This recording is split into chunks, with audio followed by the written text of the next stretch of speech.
Good evening, everybody.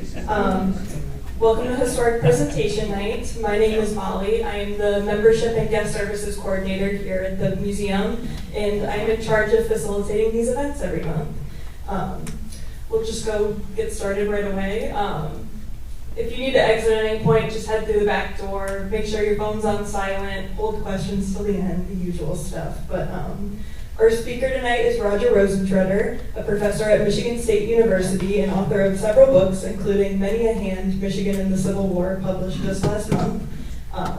But tonight we'll travel back to the founding of our nation as he explores the origins and the evolution of the Continental Army, discussing how a group of citizen soldiers grew into a disciplined fighting force capable of defeating the British and helping establish the United States. Please join me in welcoming Roger Rosentreter.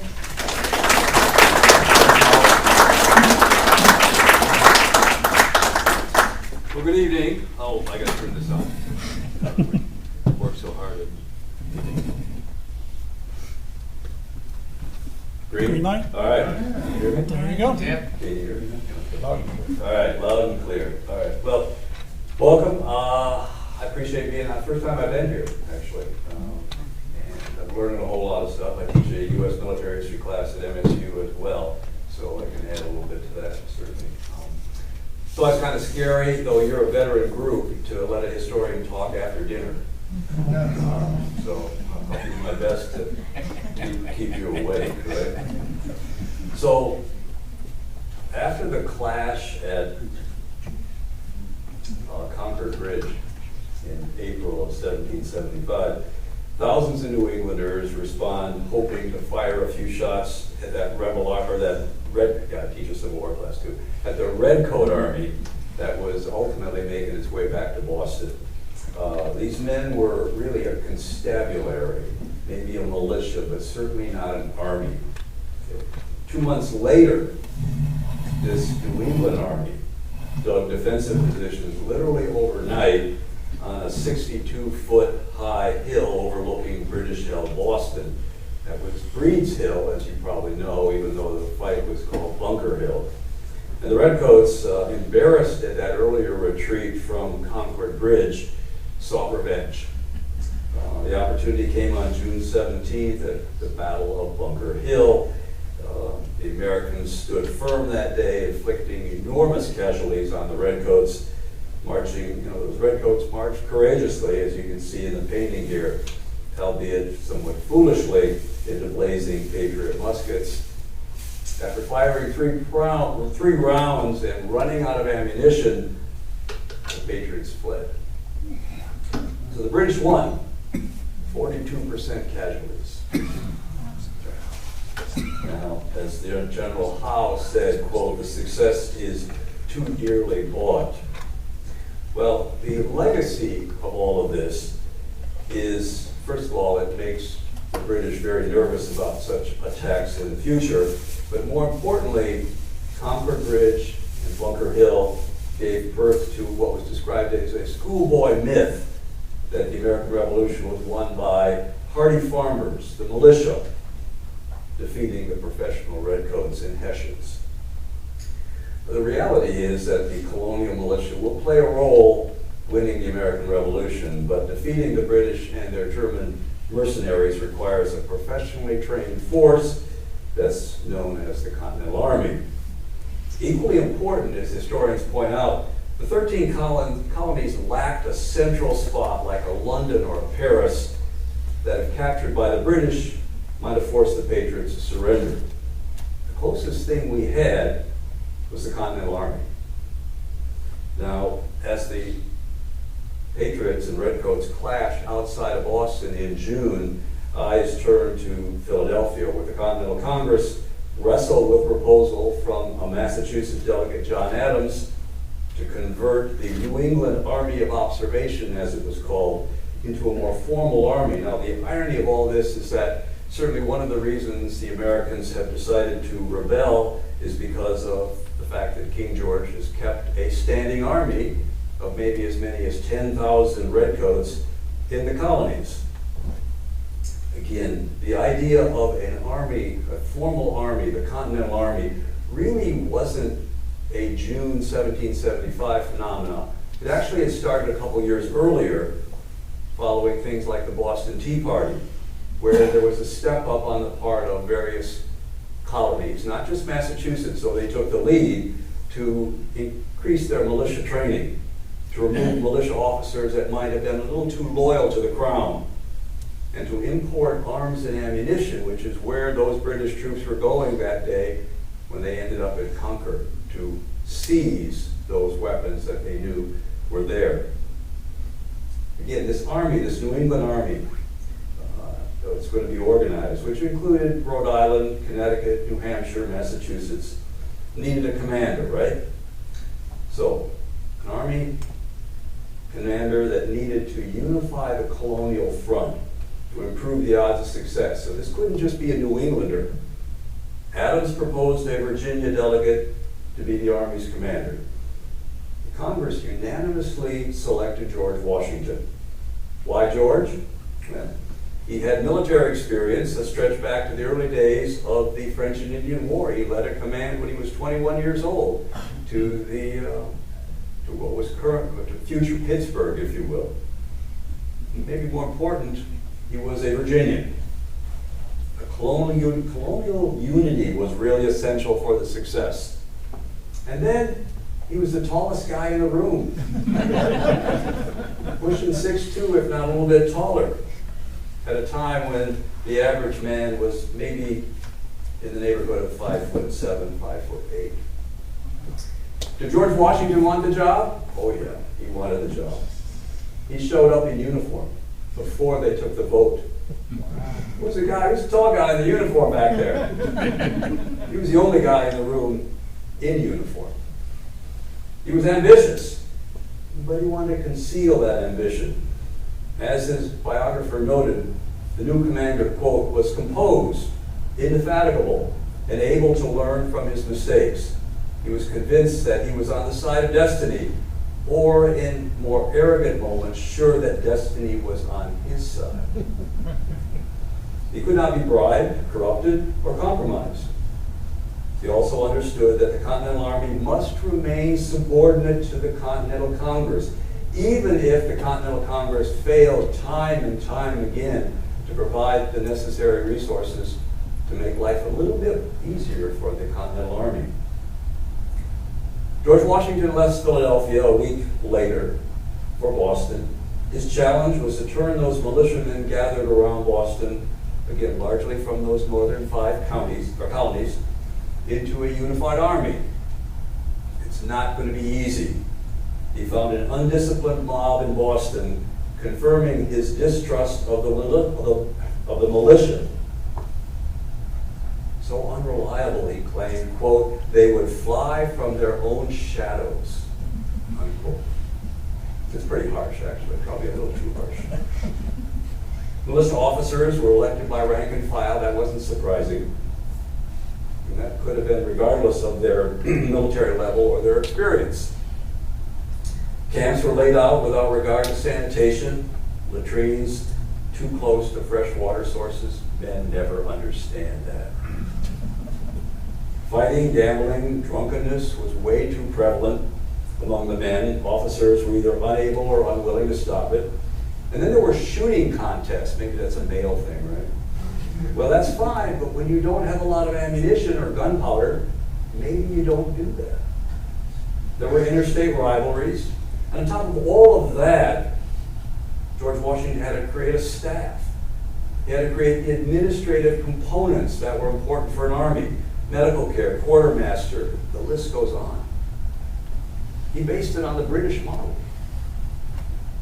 Early days of the Continental Army kept George Washington up at night, writing regulation after regulation, touring the camps to see if his orders were being carried out. Gradually, a semblance of military organization developing, but again, these men are only serving till December of 1775. Now, there was a positive note. Some troops from the colonies outside of New England arrived. Delaware and Maryland sent well-clad and disciplined units. Daniel Morgan arrived with Virginians and their long rifles. And then there was a colorful Massachusetts sailor named John Glover. He led a regiment of sailors and fishermen, both white and black, who traded the open seas to serve as soldiers and in future days saved the Continental Army on more than one occasion. And from the beginning, mid-1775, Washington stressed the need for the army he was forming to practice what he called, quote, ceremonious civility, unquote. Well, what he really meant by that was he wanted to keep the army away from the people, prohibiting profane, cursing, swearing, drunkenness, minimize the contact between the soldiers and the civilians. Part of that also was to minimize the spread of disease. Washington understood that any provincial distinctions had to be overcome, and he really emphasized time and time again that the king's actions were against all of the colonies, and the colonial response had to be unified. Now the reality is we have three Continental Armies. We have one in the north, which will start by failing miserably to try to convince Canada to join the Americans. And then later one in the south, and then there's that main army that Washington commands. Big problem, regardless of where you went, was enlistments. Now you can see what Washington had to say there. I mean, as 1775 was nearing its end, most of these guys were going home. December 31st, we're done. You can see how he fears, how do I organize an army when they all want to go home? And Congress gets around to helping, but kind of slowly. Congress assigned quotas to the colonies based on population. Well, that's easy, right? Now, how are you going to fill those quotas? Some counties and towns even had a draft. I don't think the draft is a unique Civil War or World War I issue. It was way back to the American Revolution. The drafted man could provide a substitute. And finally, a couple years into the Revolution, Congress demanded 3-year enlistments or even duration enlistments.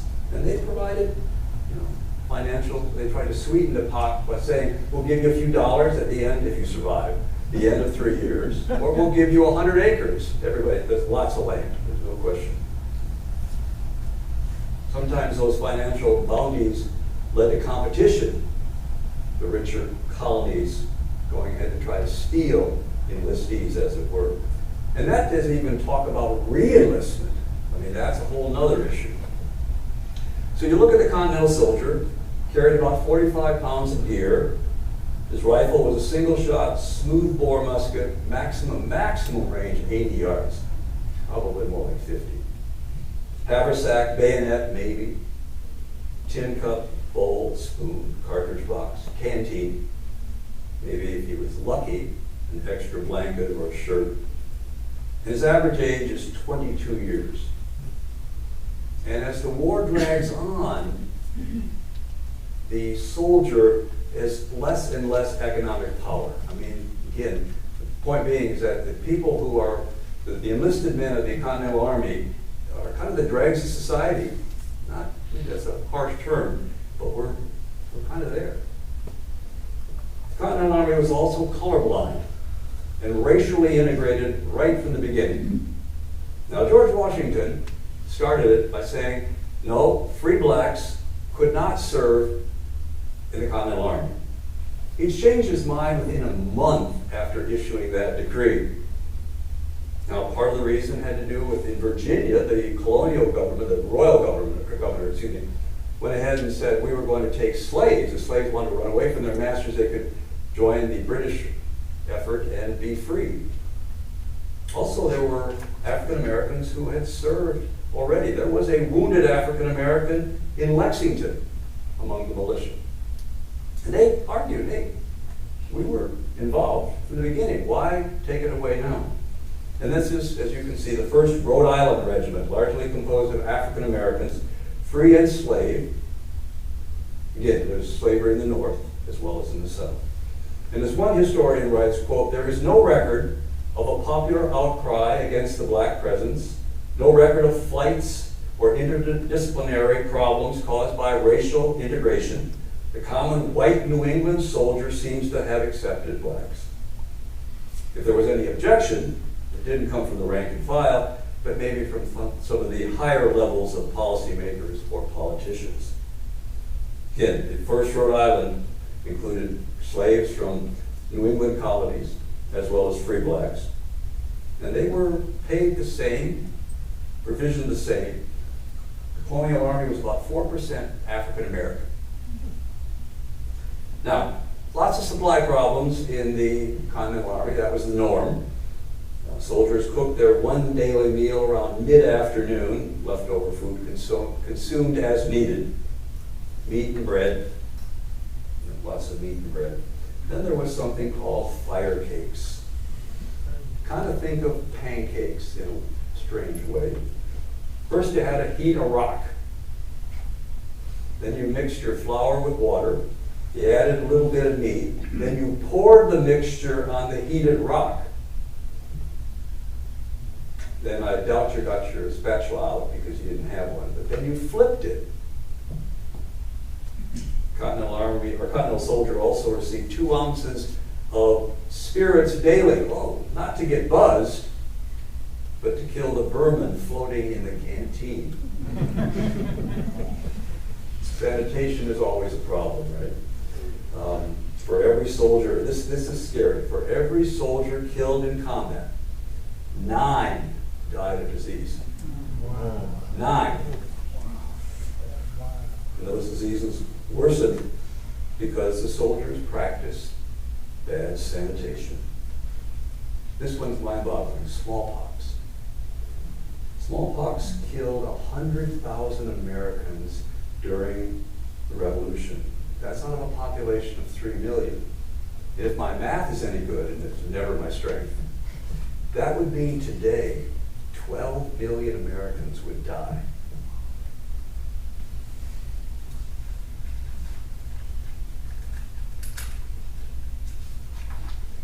Washington ordered the inoculation of soldiers who had never suffered from smallpox.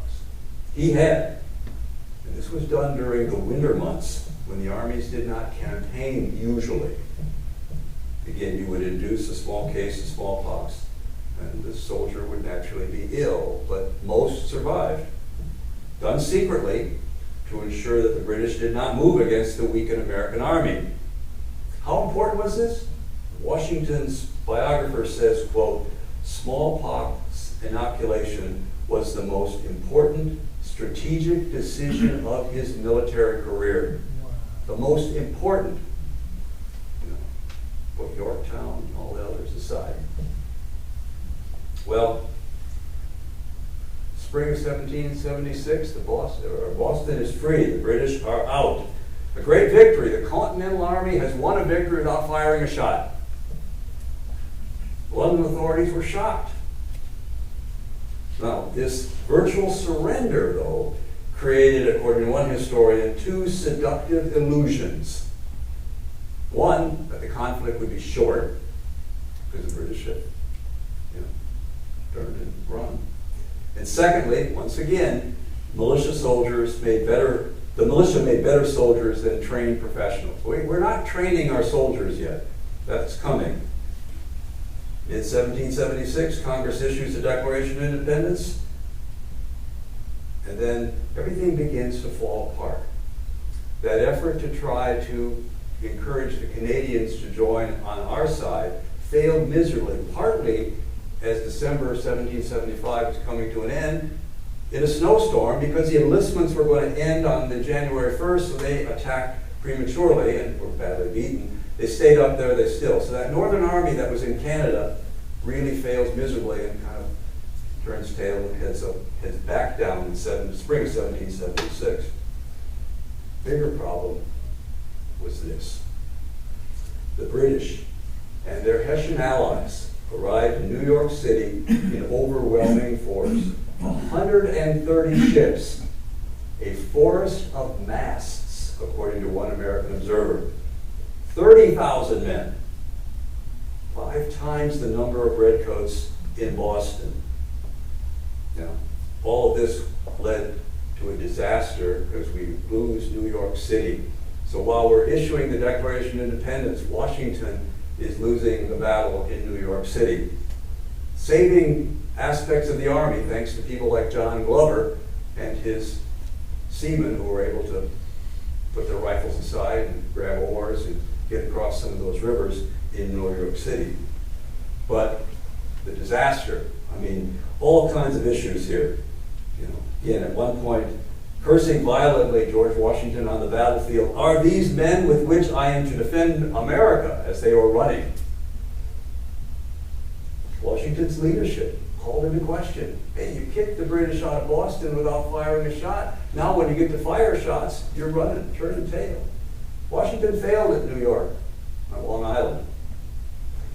And as they finally got into New Jersey and headed away from New York City, the army of 20,000 men was down to several thousand. Army morale plummeted. A very confident British officer, "The revolution is over. We have given the rebels a damned crush." Desperate to fill the army ranks, Washington reached out to the state's 16,000 militia. Barely 1,000 responded.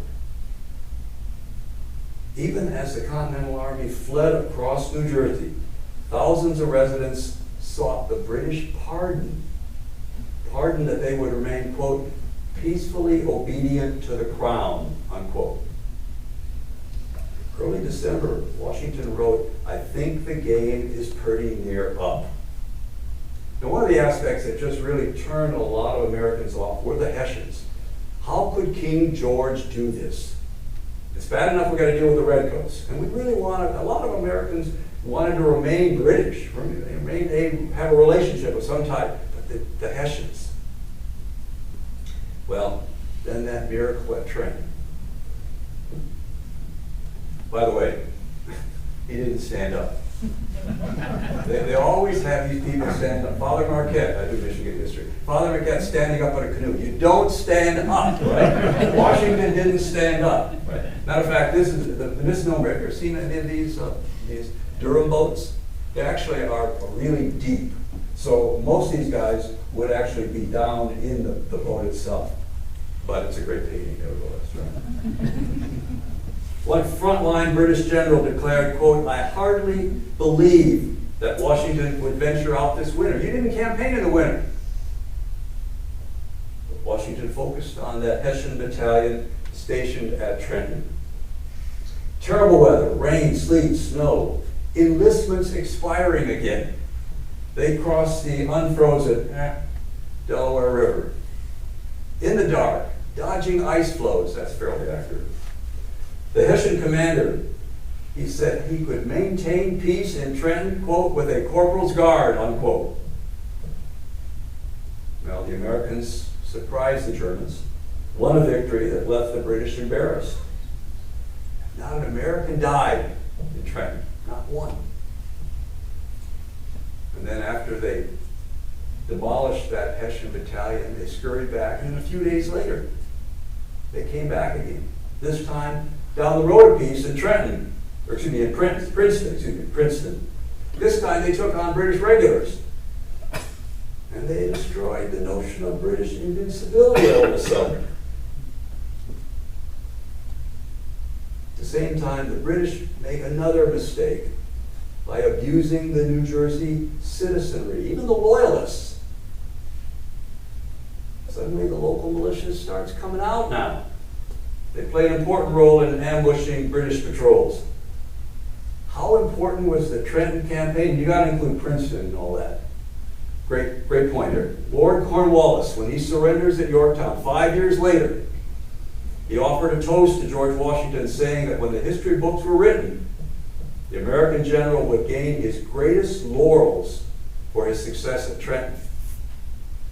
That was, again, down the road piece, but how important was Trenton? Well, quite prophetic, all things considered. So early 1777, one British officer acknowledging that the Americans had become, in his words now, a formidable enemy. And yes, while ignorant of the precision and the order of a large army, they possessed, he would write, quote, some of the requisites for making good troops, such as extreme cunning, great industry in moving ground, and as well as a spirit of enterprise upon any advantage. All right, so what are the British going to do? They're in New York City, and what the British try to do is both passive and active. We're going to have two campaigns. One is going to be General Howe, who's going to go from Philadelphia to New York City by boat. 16,000 troops on well over, let's see, how many boats did he have?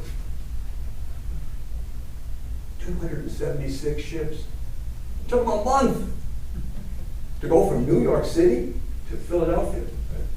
And they had to come all the way down here and then make their way that way. And Philadelphia was our capital, so the presumption was that the Continental Army, which was in the vicinity, would defend the capital. They didn't. Made that Continental Congress a little nervous when Washington says, I'm not going to protect you. So they fled. They fled to York, Pennsylvania. Okay, to get out of town. I still got that. I just can't turn So it Howe on. shows up, and he captures Philadelphia. Big deal.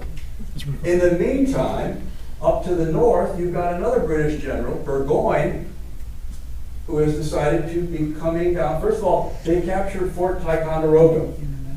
King George is elated. Matter of fact, King George goes so far as to say, I have won, right? Let's see. I have beat all the Americans, King George will say, when he hears about Fort Ticonderoga having fallen. It's not that simple.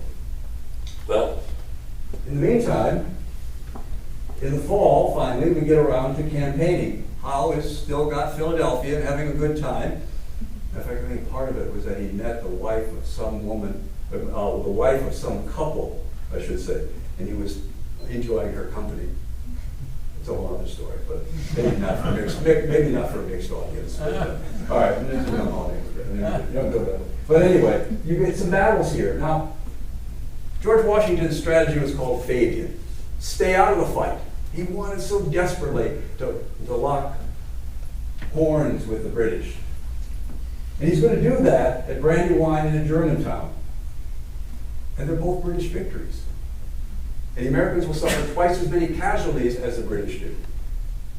The only positive thing that comes out of all of this is that the Continental Army is saved.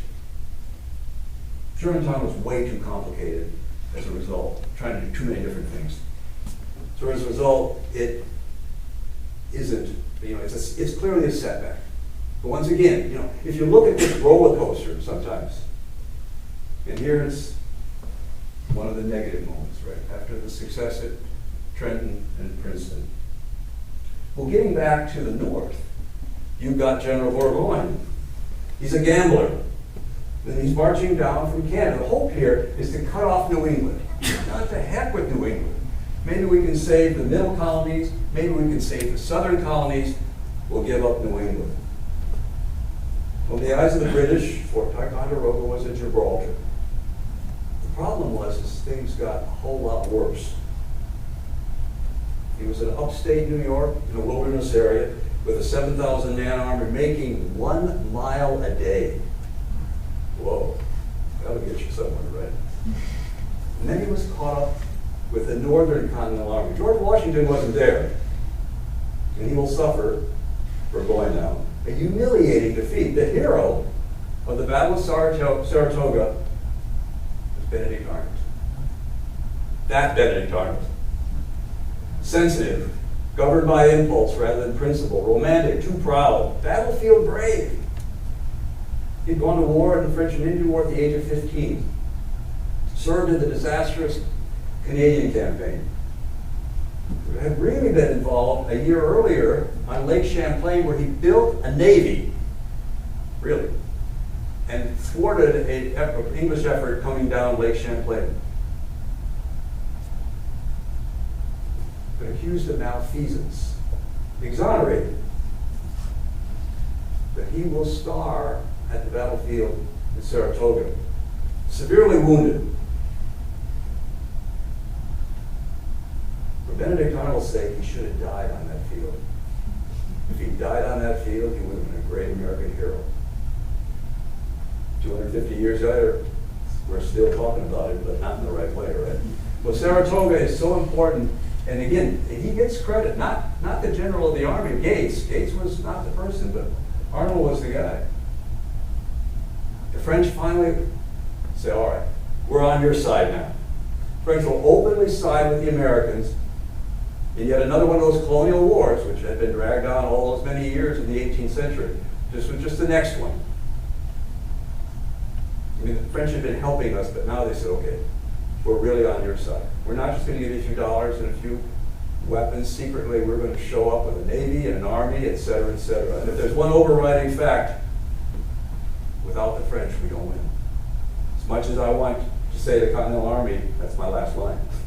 The bottom line is you got to have the French. Well, after Germantown and Brandywine Station, we now end up at Valley Forge. It's December 1777. Recently defeated Continental Army arrives at Valley Forge. It would prove to be a nightmarish winter. You know that. Cold, hungry, diseased, dirty, wet, cramped, ragged. Continental soldiers will endure for 6 months this encampment, symbolizing the epitome of suffering and sacrifice during that struggle to win American independence. Now, if you go to Valley Forge today, maybe somebody's been there. These are cabins. They built some of these cabins. There are only 2,000 of these that they built, often with dull axes. 14 by 16 foot. 12 men. 12 men in those things. Officers had cabins, fewer occupants, naturally. General officers used nearby farmhouses. Henry Knox moved into a hut closer to his men. He was a general. Limited tools. They had a lot of dull axes, so no chainsaws to build these, right? A lot of unwashed men living in a small cabin with limited circulation that not only became stinky, but pretty smoky. Lots of disease, and hundreds of men would die that winter. There were more men inoculated for smallpox, that's true. Constant shortages of food, clothing, equipment. It was estimated the Army's daily need was 35,000 pounds of meat and 168 barrels of flour. A lot of meat and a lot of flour. Washington sent out expeditions to surrounding countryside to round up the cattle if they could, encourage farmers to sell. British came along and offered real gold, not little pieces of paper from the Continental Congress, and that tended to, maybe I should sell to them because it's really decent currency. Some soldiers became so desperate that they even sold their muskets. Now, Washington, this is an important factor we overlook. Washington sought to keep his army's despair fairly secret. I mean, from the British, naturally, maybe even from Congress, because it would look badly for him. But at the same time, who else didn't see the real problem at Valley Forge? American people. They didn't see it. As a result, they began to take some of this for granted. Well, ultimately, we're probably on the road to victory. Well, yeah, not really. Following Trenton and Princeton, too many American civilians began to say the revolution was won. The general fear of a standing professional army hadn't disappeared either. At the same time, all this winter of 77-78, European observers of the Continental Army were amazed at the hardships the American soldiers endured. They claimed that the European army would have mutinied long before, given such hardships. And then there was intrigue directed towards the general. George Washington had to put up with a lot of criticism. Is there a bright side? Well, again, who knows? Unless some great and capital change suddenly takes place, this army must inevitably starve, dissolve, or disperse. Well, the bright spot came with this guy. On February 23rd, Friedrich Wilhelm Augustus Heinrich Baron von Steuben, whoa, it's a big business card, right? Arrived at Valley Forge to offer his military skills to the patriotic cause. Born in Prussia, 1730, he claimed he was of noble birth. That was an exaggeration. His father was an army officer, but his descendants were a farmer and a minister. That's not noble birth. He joined the army at the age of 17. He raised in the ranks to captain. He was wounded twice in battle. He also served in the quartermaster corps. He left the Prussian army, which was the world's best, in 1763, well before our revolution. Found himself in France on official business for a Prussian prince. And then by the mid-1770s, he's out of work. He's looking for a job. He even thought about the British Army. And someone said, there might be an opportunity in those American colonies. There are other Europeans who have preceded you who are in various forms serving in the colonies. So he met Benjamin Franklin, gave him a letter of introduction. So Steuben journeys to America, late 1770, without any promise of a job or even pay. Now, he almost gets himself in serious trouble. He arrives in Boston and he's wearing a red uniform. Somebody should have said no. So he goes to Congress with Franklin's letter. And it says that he was a lieutenant general in the Prussian army. Well, not exactly. He was a junior grade officer in the quartermaster corps. So as you can see here, he's actually a lieutenant general, quartermaster corps, right? That's not a lieutenant general. That's 3 stars, right? But we didn't know any better at the time. So, oh, you were a lieutenant general. No, actually, in reality, I was a captain. He didn't say anything. I'll take the stars. That's all right. Congress was impressed. They made him the inspector general. When Congress went again, as you can see there, compared him to Mars, the god of war. Just because he had enormous holsters for his pistols. And he's royalty. Well, not really. So after reviewing the Continental Army, he probably said to himself, whoa, uniform or not, what am I doing here, right? But he told Washington, given the many shortages, I think we can do better. So what he did is he began to write out drills for the soldiers. He created one standard drill manual. Now, he didn't speak or write English. He wrote it in French. And then it was translated into English.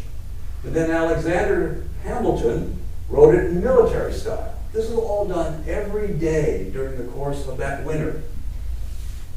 Copies made, handed down to officers, and according to the Baron, it was essential that the junior officers, be involved in the training of the men, not just the sergeants.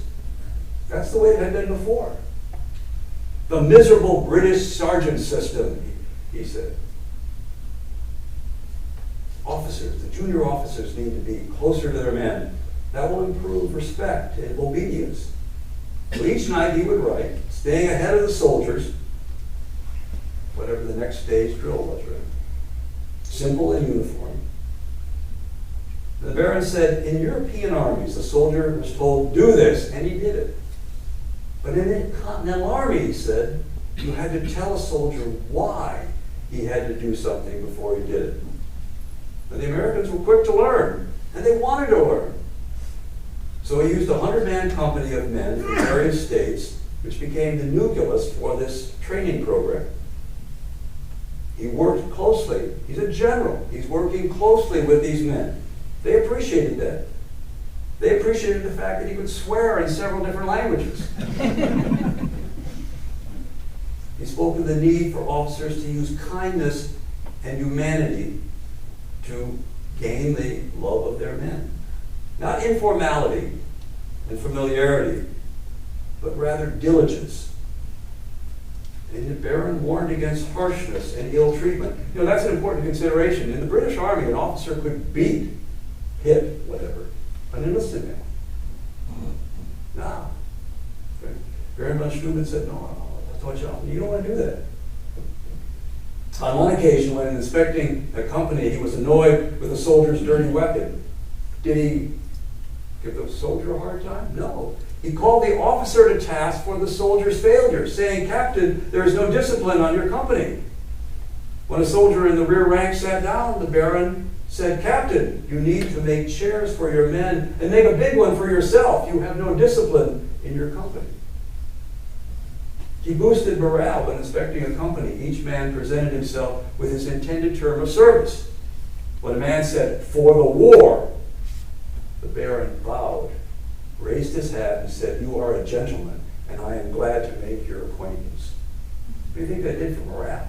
An observer in 1779, after Valley Forge, Baron von Steuben is distinguished for his profound knowledge of tactics, his ability to reform and discipline an army, for his affectionate attachment to a good and faithful soldier, and his utter aversion to every appearance of insubordination and a neglect of duty. They made him a major general. Go beyond inspector general. He was at the Battle of Monmouth Courthouse. We'll get to that here in a second. And he was never really adequately compensated by Congress for his services.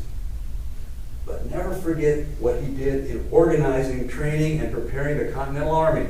Now, there are a few other officers of note at Valley Forge. The Marquis de Lafayette, young man, born 1757, only 20 years old. When he learned about the revolution, he claimed his heart was enlisted and his only thought was about joining the colors. He arrives here just before, first of all, he met Franklin in Paris, that's no surprise. Then he arrives here in 1777. Congress isn't particularly excited. Here's this guy in his early 20s. You want to be a, what? You want to be a general? No, Lafayette said, I'll serve without pay. They still gave him a generalship. But they didn't assign him to anything. And Benjamin Franklin, again, fascinating character, steps in and recommended to George Washington, why don't you use Lafayette as an aide-de-camp? That's exactly what he did. Washington and Lafayette hit it off. Matter of fact, it's Washington's surrogate son. Lafayette was wounded at Valley Forge, or was at Valley Forge and wounded at Brandywine, but then led a division for the rest of the revolution. In the early 20s, mind you. There's Anthony Wayne, prosperous tanner at the outbreak of the revolution, entered the service, commanded a battalion, described as a careful and prudent officer who looked out for his men. And at Valley Forge, Washington will rely upon General Wayne now. In Wayne, this is George Washington writing now, the spark of daring might flame into rashness, but it was better to have such a leader and occasionally cool him to caution forever to be hearing the valor of men who feared they would singe their plumes in battle. Well, spring arrives, we survive Valley Forge, and Continental Army are professionals. Maybe not overnight, but they're on the way. They're not career soldiers. May 5th, 1778, the official alliance with the French has been announced. The following day, the Army acknowledged it with an enormous celebration.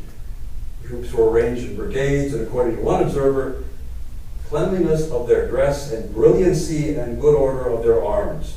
Washington and his staff rode among the troops in review.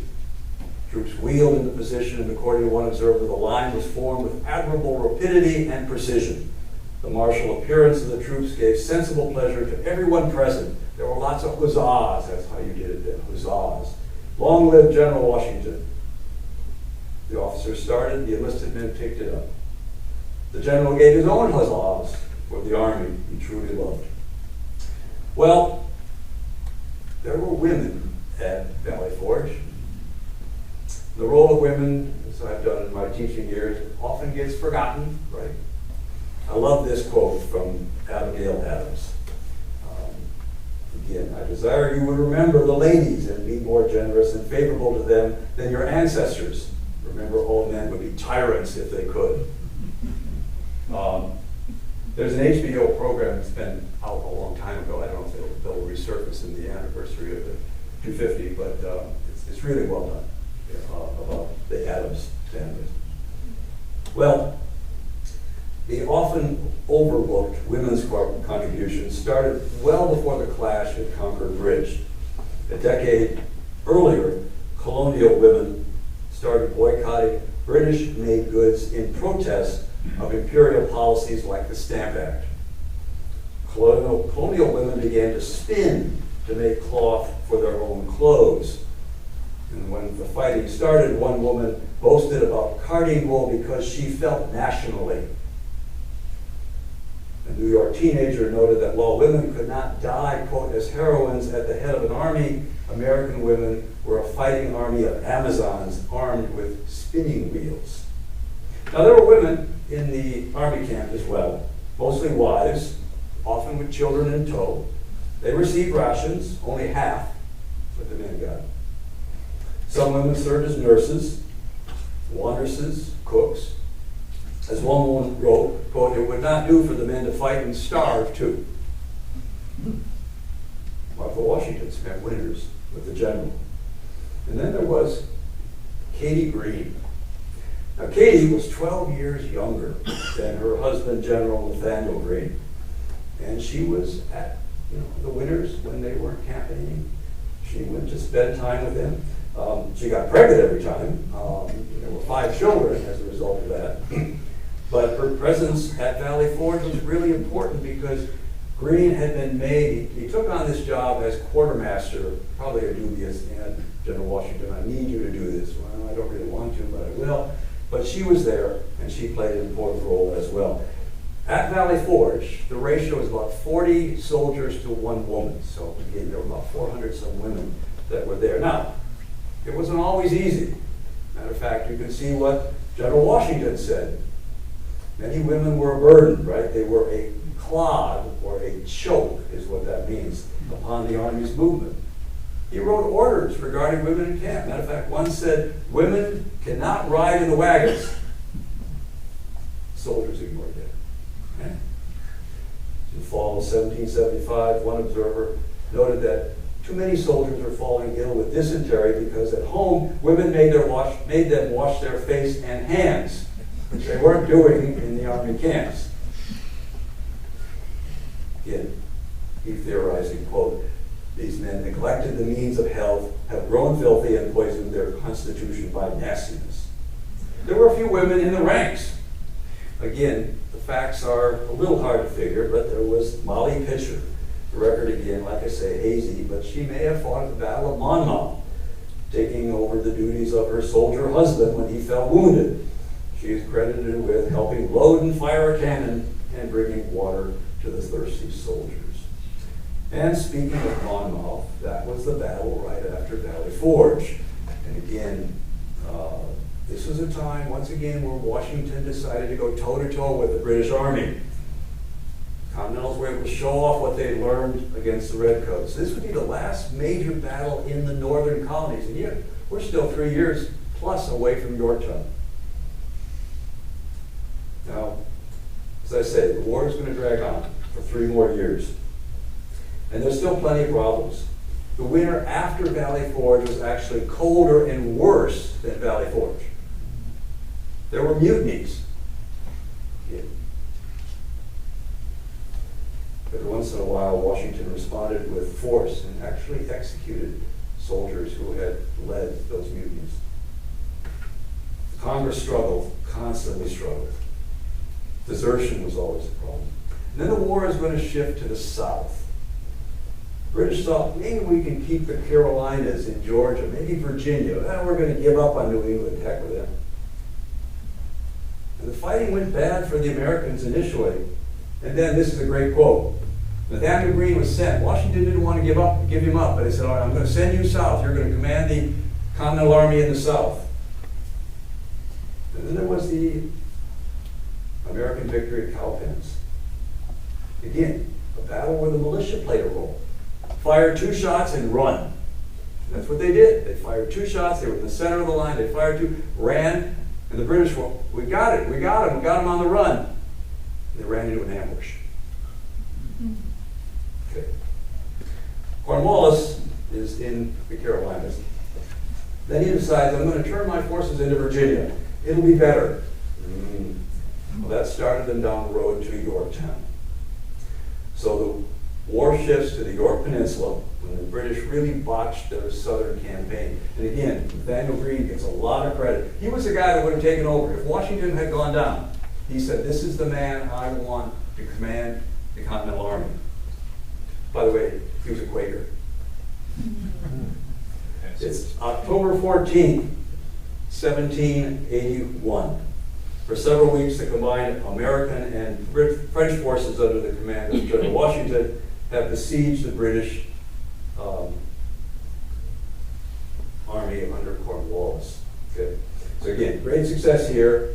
And now we've got the Allies, and they're going to head down from New York City to Yorktown, right? I mean, and they got to do this on the sly. They don't want the British to know that they're actually heading down to. Cornwallis has moved his army from Virginia into the peninsula. He thinks that's a smart idea. Who's got the great navy? The British, certainly. This would be a good idea, right? So it doesn't. Actually, what Washington wanted to do, give the French general Rochambeau credit. He said, let's attack New York City. And Rochambeau says, nah, that's really not a smart move. We don't want to do that. Let's go after Cornwallis. So they get down here, and they're going to steal a march on the British, as it turns out. So when they arrive, the Redcoats are building formidable defenses. Again, dozens of cannon, etc., but they are in some trouble, and it's going to get worse.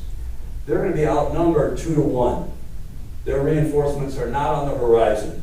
Supplies are short, resupply is impossible.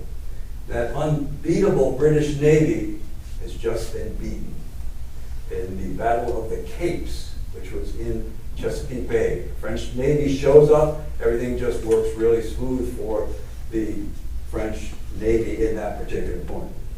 Well, and it's going to get a lot worse. And the reason I share more detail about this particular part is that I want to emphasize how the Continental Army has really become refined.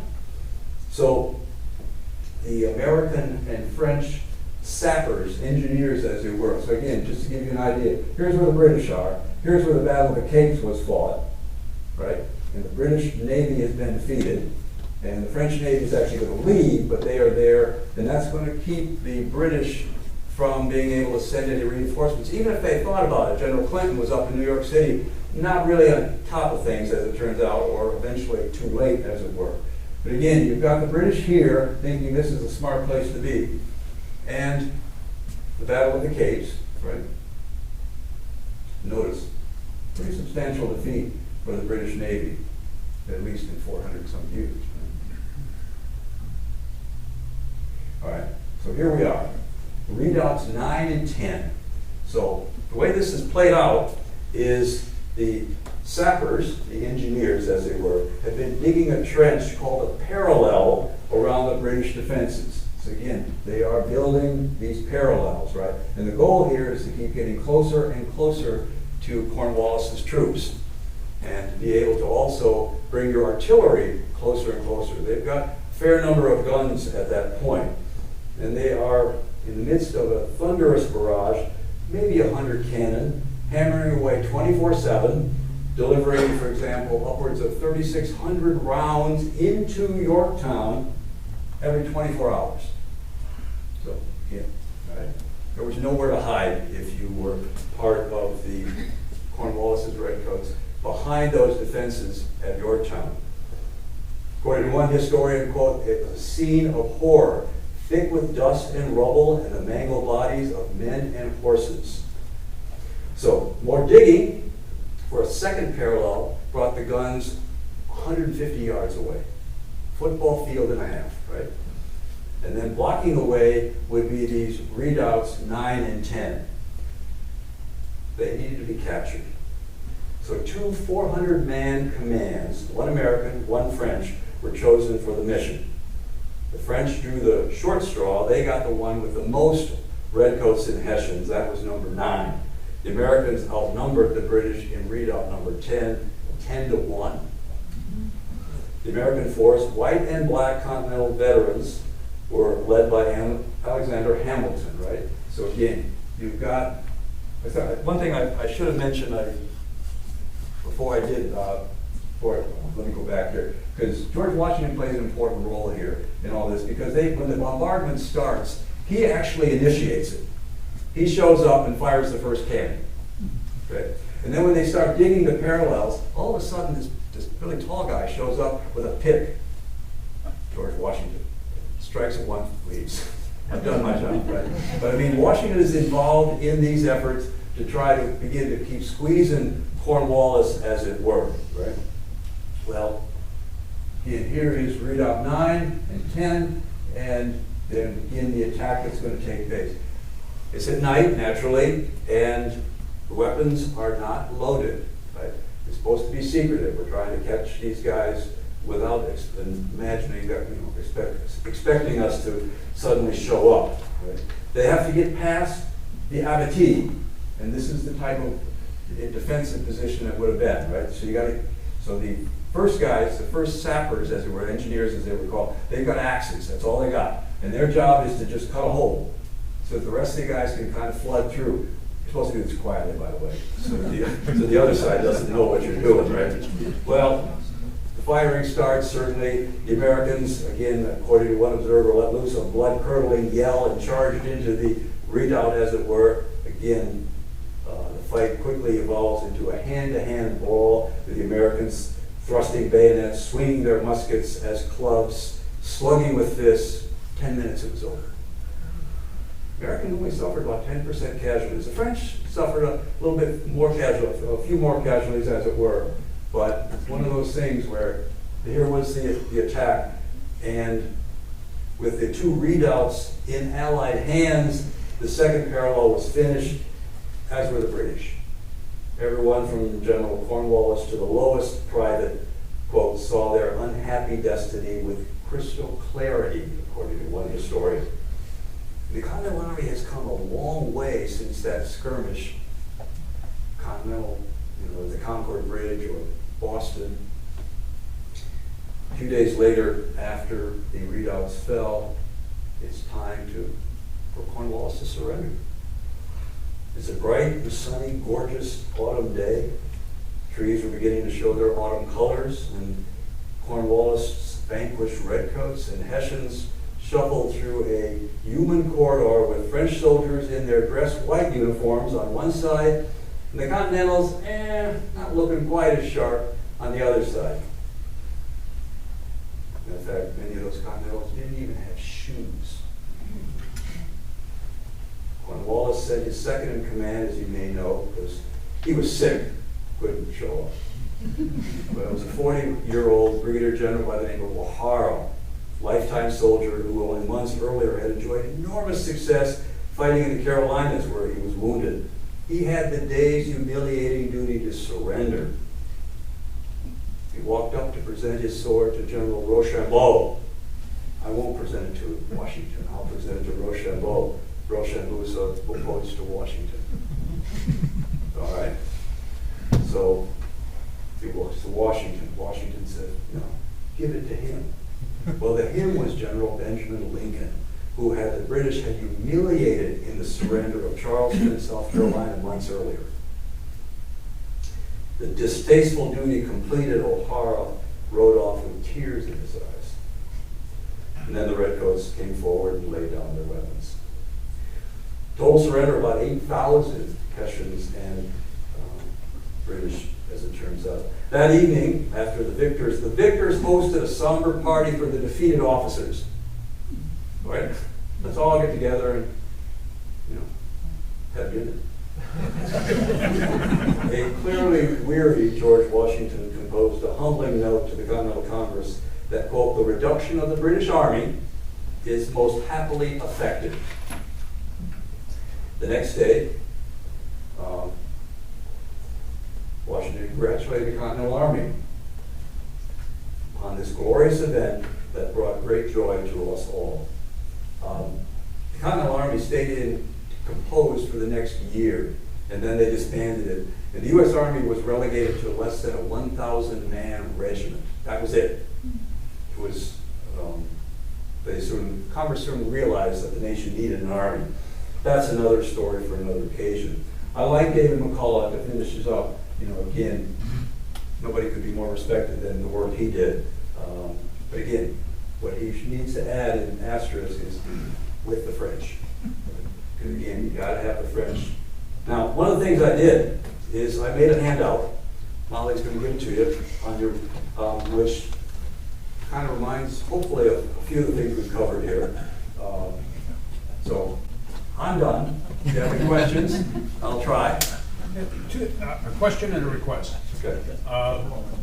You mentioned smallpox affecting the Continental Army. What was the effect on the British smallpox, or were they pretty much immune from it? I don't know. That's a great question. I'm not a student of the American Revolution entirely. I do teach the course periodically. I don't really know. I do know that there was some talk when the British left Boston. The presumption was that they were going to leave some blankets behind that were infected, hoping that when the Americans showed up that they would. But it seems like such a terrifying disease that it's hard to imagine that they wouldn't be affected. I mean, Washington had smallpox when he was young. That's why he was immune. But so I'm not exactly sure if it. And my request, could you talk a little bit about what Washington, the Continental Army, could do with the hundreds of prisoners that they captured at Trenton? And some of the prisoners were I have a better sense of what the British did with our prisoners. They put them on ships. In New York Harbor. Eventually, these officers could be returned. I mean, basically, that was kind of the system.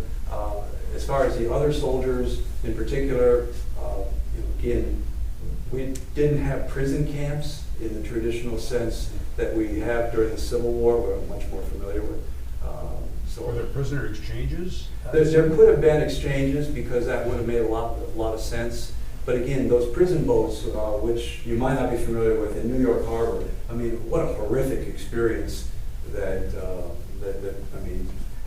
the whole prison issue, the prisoner issue, really slowed things down at the end as well. I mean, even when the treaty was being negotiated in Paris, ultimately, there were still prisoners that were held behind. British having New York City. Matter of fact, they didn't surrender New York City until late 1783. They were still there and still hoping. Maybe, again, not to go off on a tangent here, but the British really screw up even in the surrender. I mean, they gave us everything. I mean, giving us all the way to the Mississippi River, really? Why? I mean, they finally woke up to the reality and said, yeah, they need to get out of the war. There's no question about that. The war had dragged on for 8 years, and what we don't appreciate from our perspective is the previous wars, like the French and Indian War, which was one of the reasons why we get into the American Revolution, because they want us, you all heard taxation without representation, right? They wanted us to help pay for our defense, right? They kicked the French out here of Michigan, kicked them out of Detroit and Mackinac, and they expected, and Americans said, well, great, it's great that you did that. What do you mean you want us to help pay? Can't the British taxpayer just take care of it? Well, no, they said we would like the Americans to help pay for their own defense. I know I'm on a tangent, so it's a historian. But anyway, what else? Anything else? Make sure, yeah, sir. I read early on in, I guess, 1775 or so, with Marblehead fishermen. John Glover's guys? Right. That they were impressed. They were taken as work slaves to the British Navy, or what was impressing? What's that terminology? Well, the impressing comes more so with the War of 1812. Now, it's possible. Nobody wanted to be in the British Navy unless you were an admiral. I suspect no. So again, that whole idea of taking guys and suddenly saying you're now in the British Navy. It's possible if they caught one of Glover's people. Glover is a great story. There's a TV movie. It's the one with Jeff Daniels as George Washington. I don't know if you've ever seen it. It's been out a few years. The guy that played John Glover is great as well. But again, they're the guys that rode the army across the East River in the fog when the disaster is taking place at Long Island. Right? And they are also the ones rowing them across the Delaware. I mean, that's their job, right? But they're there, and they don't maybe get as much recognition as they deserve. But Glover doesn't want to be a general. He says, I'm content to be a colonel, type of thing. So, interesting character. Did those get circulated? I want to make sure. I put them on the table over here. If Oh, anyone no, wants to no, grab no. them. No man pass around. People will walk out. I purposely had to go back to campus twice today. Because I didn't have my right parking permit. No, and I use quotes in these presentations, Molly. Quotes, and a few of those quotes are worth taking home. But, and the pictures, obviously I didn't label them, but I leave von Steuben being big. Washington was great on the battlefield at Monmouth, and some of these others. So quotes are good, but if you can't remember them, it doesn't do you quite enough good. So, yes, sir. Just, I mean, before you wrap up, if you could do a kind of a self-talk of the book you just published. Oh. Just before. I can actually show you a copy. I've had a passion with the Civil War since 4th grade because my 4th grade teacher interested me. I had a chance years later to see her, and I said, I got a PhD in fascination with the Civil War thanks to you. I don't know what you did, but I'm delighted. So I had a chance to work on Michigan and the Civil War for a lot of years. In the MSU, actually this started with the U of M Press because I did a Michigan history textbook 10 years ago. And then I got traded to MSU, which is fine, but it's called Many a Hand. It's, again, a series of, I tried to do two things. One is there are certain stories about Michigan that we know a little bit about, or that we know a little bit more about, like Michigan and Gettysburg. There were 4,000 Michiganians in the Army of the Potomac, 90,000 men.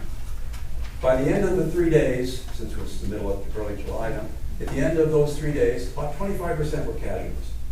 And they were on every battlefield. If you've never been to Gettysburg, and I think many of you probably have, you gotta go. It should be on your bucket list, right?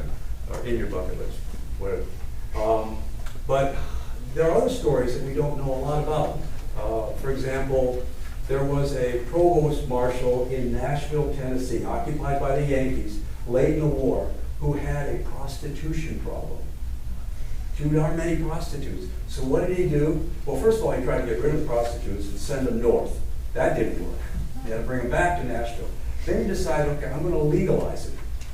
I'm actually going to set up a system so that we can go ahead and make sure that we can't change men. They're going to do it, right? We can't change the women. We're just going to try to, again, some of those stories, maybe that's not the best example to give you, but people like an Austin Blair, who stands out in front of our state capitol, has never had a biography done of him that I know of, a dissertation, but never a biography. So I tried to come together with a variety of longer chapters, like Gettysburg, and then the shorter ones, like, again, the reference to prostitutes in Nashville or whatever. And women. We have great stories in Michigan about women. Libby Custer, for example. And then others. Annie Etheridge. Annie Etheridge is a great story. She was a combat medic, right? She didn't get paid anything. She spent all 4 years, sometimes she was on a battlefield, right? I mean, taking care of the sick, or wounded, I should say, the sick generally in the back, but wounded as it were. And we have a great picture of her, which is another one of the great things about that. We have pictures. So I could do women, and then another story, which I got a chance to do a chapter on, was how we said goodbye to Abraham Lincoln. Nobody had ever done that. 20 years ago, I said, I wonder what we did. Lo and behold, the response was amazing. Every little town in Michigan had a funeral. They didn't have a body. Lincoln remains never came to Michigan. But they had this elaborate, Detroit had the biggest one naturally. 30,000 people turned up. A 2-mile procession to Campus Martius to say farewell, speeches, et cetera, et cetera. But other towns, St. Joseph, Tecumseh, I mean, again, all these little towns had farewells. Lansing, again, but that story had never been told. That I was able to write the story and put it in here, which is real satisfying. Sorry, I know it's only 20 to 9. I was interested in the logistics of crossing in Delaware. Did they have like 3,000 in the Army, or how many times would that boat have to go across? You know, the boats, the Durham boats, if you Google them, maybe you could hold 15 or 20 men in those boats. And they didn't have, what Washington had done was gather all the boats to keep the British on the other side. And he knew that when the river froze, the British were coming across the river. So he needed to do something, which is why he said, all right, I'm going to try this Trenton business.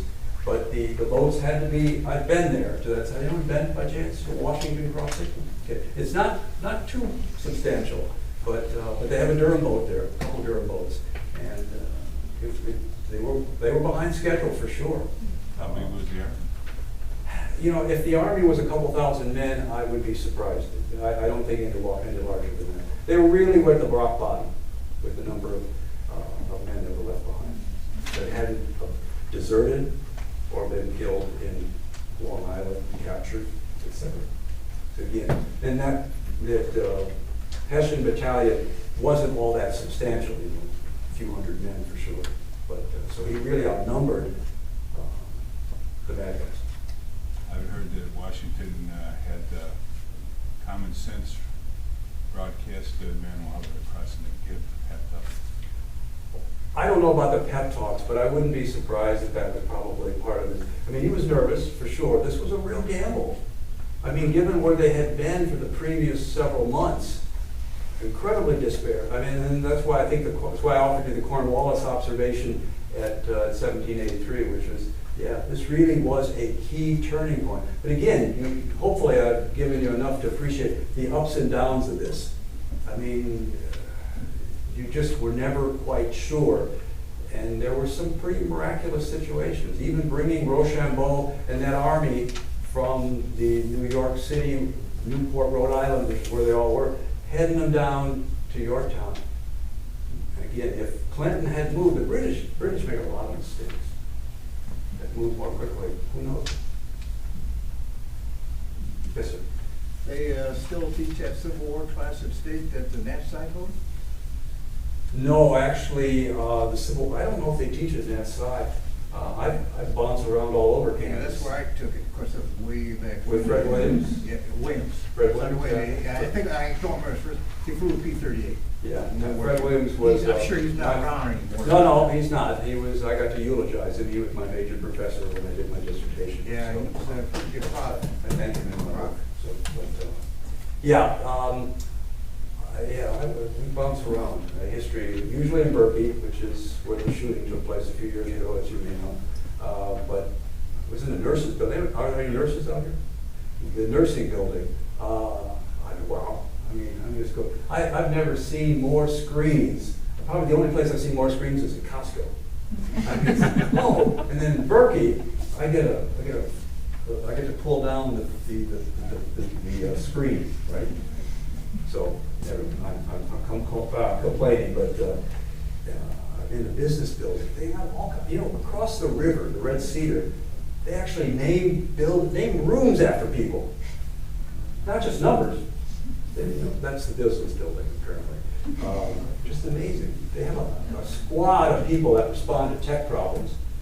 Berkeley, which is where the historians generally are, and the phone number. Leave a message. Sorry. Yes, sir.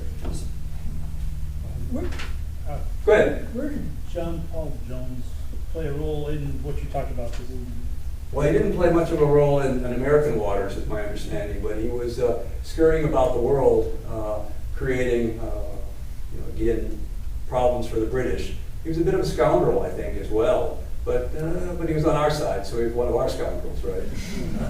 So, yeah, again, the American Navy wasn't anything to get too excited about, as you might imagine. The privateers, which meant that if you went after boats, you got to keep some of the loot, as it were. They used to say, "It's okay, you're on our side." So that really isn't a good answer, but he was creating some problems. I would think maybe more of a nuisance than anything. I don't think the British Navy really worried too much. I mean, that whole arrival, for example, in New York Harbor in summer of 1776 It's like, wow. I mean, the number of boats they had, I don't know if you call them boats, ships, I guess, was just amazing. We didn't have anything this week. Yes, sir.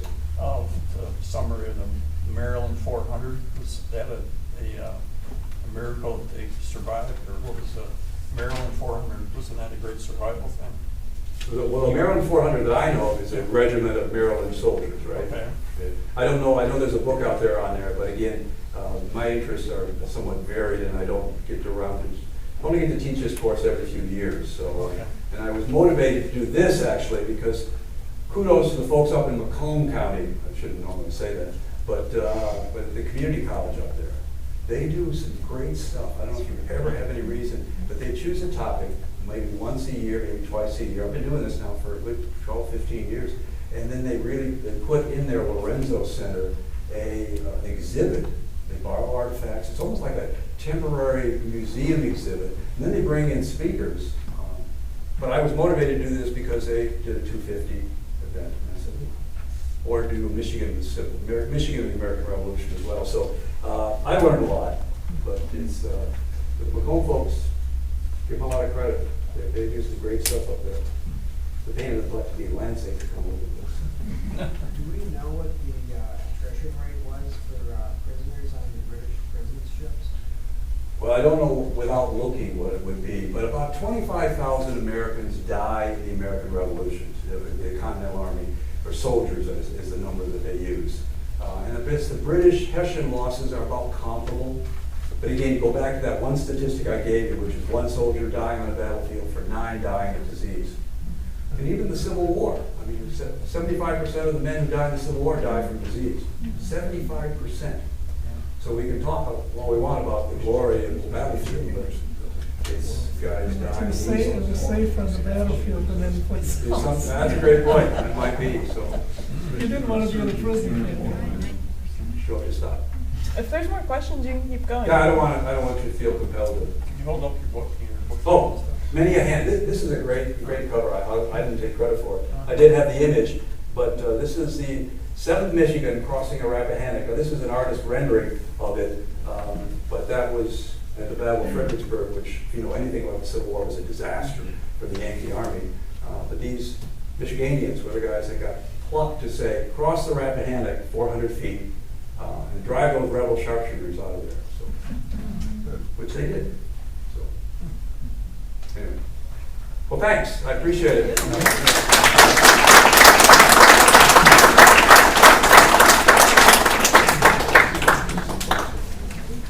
Thank you for being here.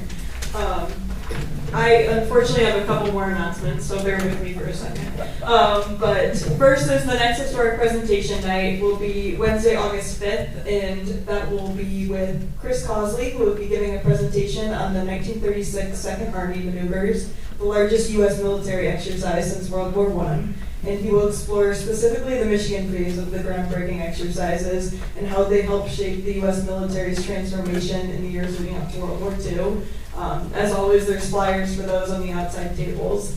The second announcement is that our air show, Thunder Over Michigan, is next weekend. If you don't have tickets yet, it's going to be a big event celebrating America 250. We are going to welcome the Royal Air Force Red Arrows that will be in Michigan for the first time ever, and probably the last time with the current planes that they have.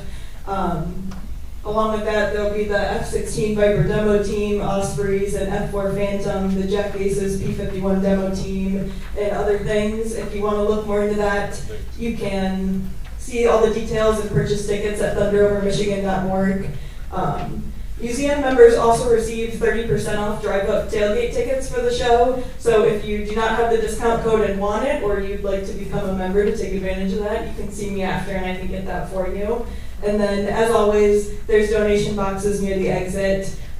If you'd like to support the museum, it helps us make improvements to the museums. It helps us run programs like this and just make history more accessible on a at least monthly basis with this. But thank you all for coming here. Please be safe getting home, and hopefully see you again soon. Thank you.